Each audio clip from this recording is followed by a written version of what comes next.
Hi my wonderful viewers, how are you doing today? In this video, I'll be sharing with you how I moved to Malta as a remote worker without having any ties with a Maltese company whatsoever. Starting from the application stage to the point I got my residence permit in Malta. So sit back and let's get started.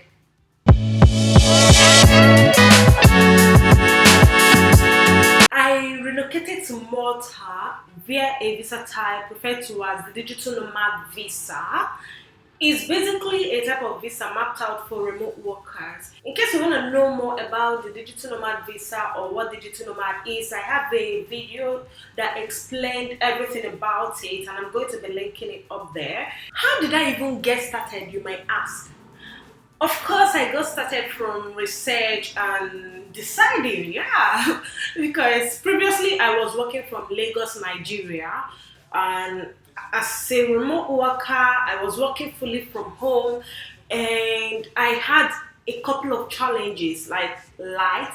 We didn't have constant light or stable internet, you know, so I had to make some decisions. I needed somewhere that would not worry me too much about about little stuff, you know. So I had to make a decision that yeah, I think it's time to find a suitable place for me to work from, and I started my research. From the research, I discovered the digital nomad visa.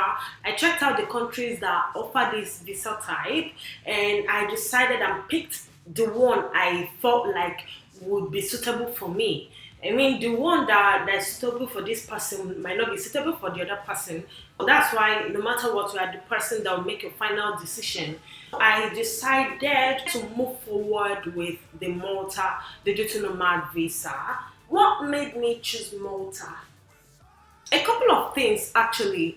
I mean, from the time I started the research and all, I already saw like the Spain digital nomad visa was coming into play. We had Portugal digital nomad visa. We had some type of remote work visa for Germany as well. We have different many countries that offer the visa type. So I chose Malta because of some things like as someone that was moving outside of Nigeria for the first time, coming to Europe for the first time, I didn't want that much stress. The stress I mean here is like language barrier, you know. Oh, yeah, mostly language barrier. So I did some deep research. I discovered that Malta they have two official languages, so they speak Maltese and they speak English. Also, the weather here is not so cold as compared to some other countries, you know. And the number one reason actually that I chose Malta was because from my research I figured out that I wouldn't need to pay tax in Malta as a digital nomad. Now I wouldn't need to move my tax residency or anything. So that was what stood out for me, you know.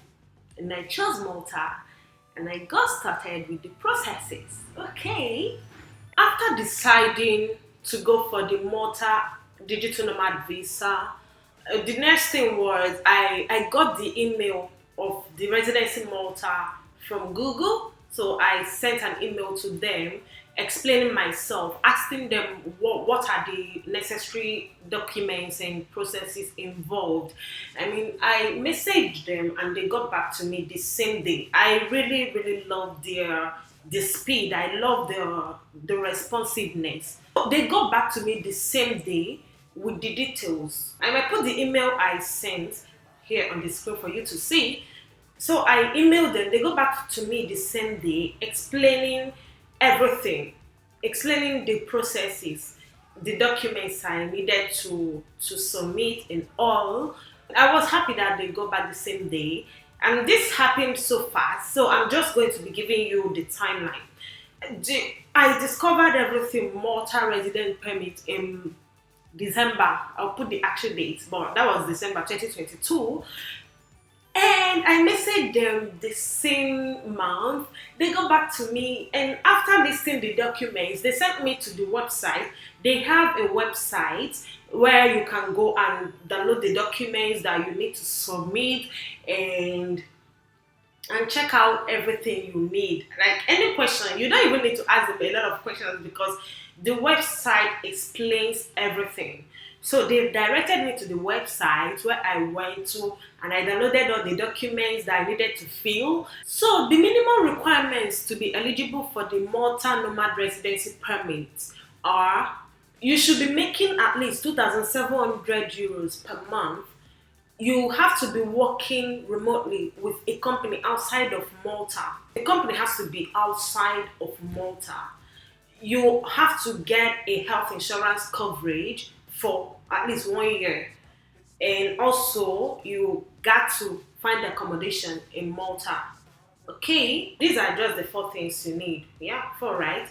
Your income, working outside of Malta, health insurance, and accommodation. 4 things, yeah.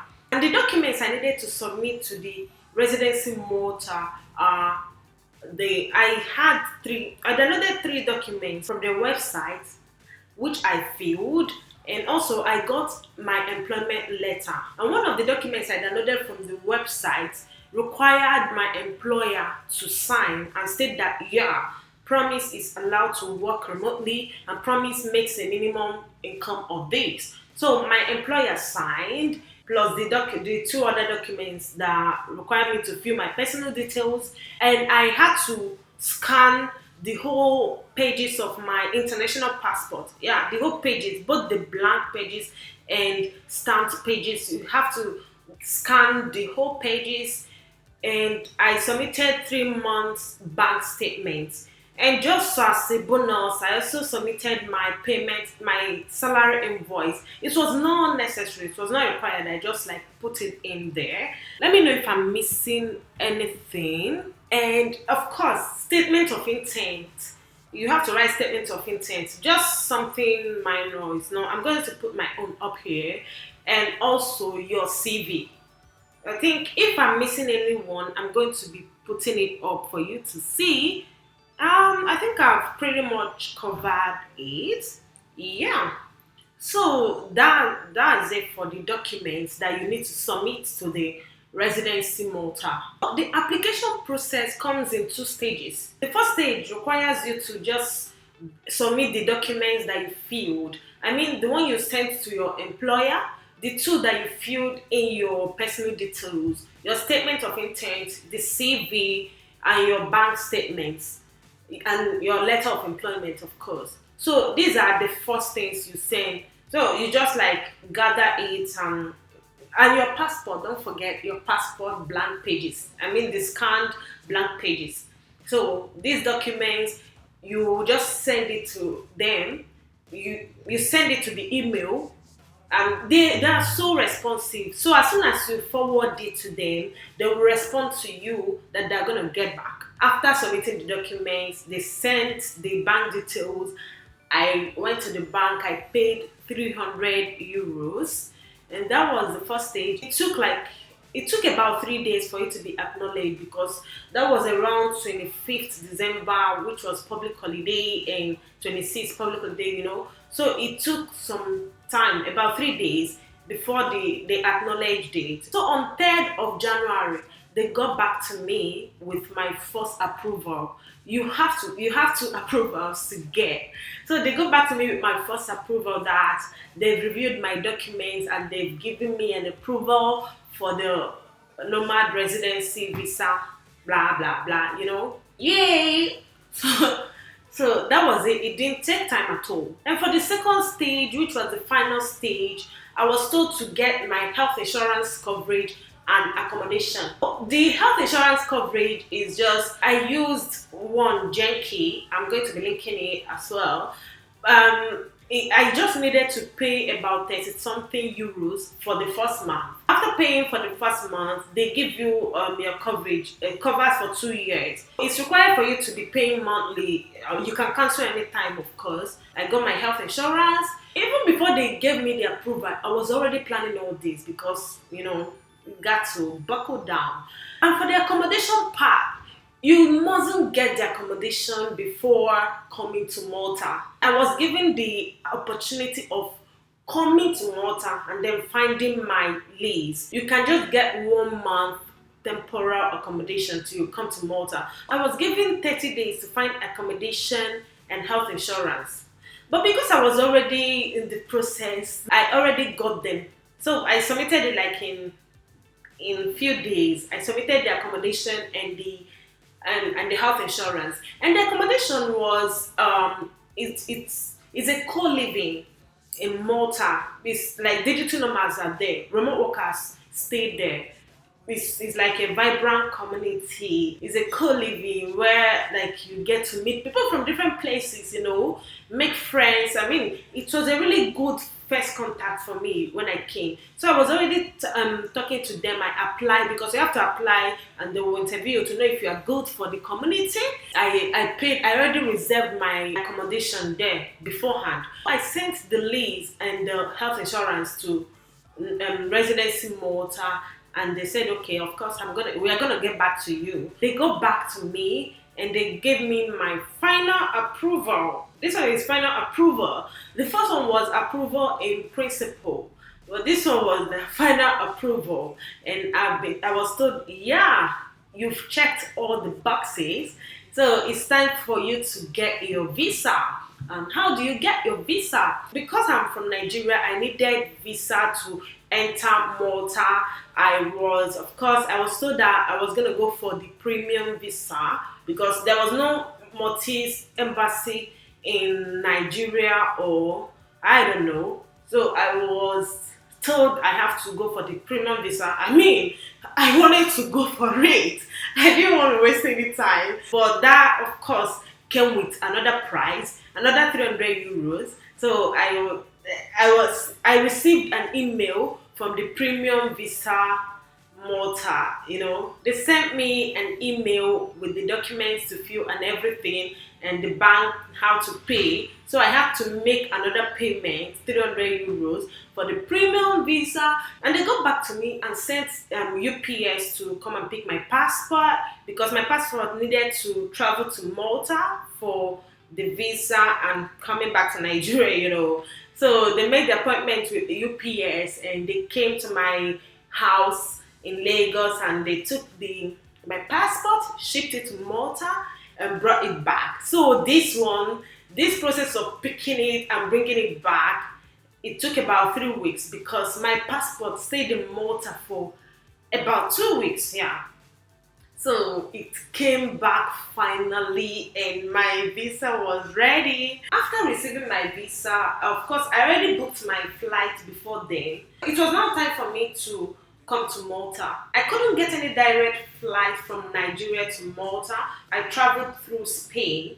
So because Spain is also in the Schengen zone, I didn't need any airport transit visa or whatever. Before I even got to Malta, I was already booked for an appointment for my biometrics. I went for my biometrics. When I got there, I did my biometrics and everything, and I went back. After like 2 weeks, I got an email that my card was ready, my residency card was ready, and I went to pick it up. So going to pick it up, you have to pay a token for the card, and that was it. And the card is valid for 12 months. And this Malta Nomad residency is renewable. After 12 months, you can renew it for additional 1 year again.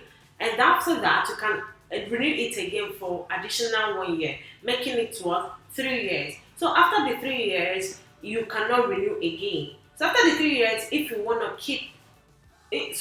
to remain in Malta, you have to reapply again as a fresher, And one thing I have to say in this video is that Malta Nomad residency, that's the digital nomad visa Malta, it's not a route to permanent residency in Malta. Unlike some other countries like Spain, that when you get their nomad residency, it can lead to permanent residency. That's not so in Malta. I just want you to take note of that. That was it with my Malta Digital Nomad visa.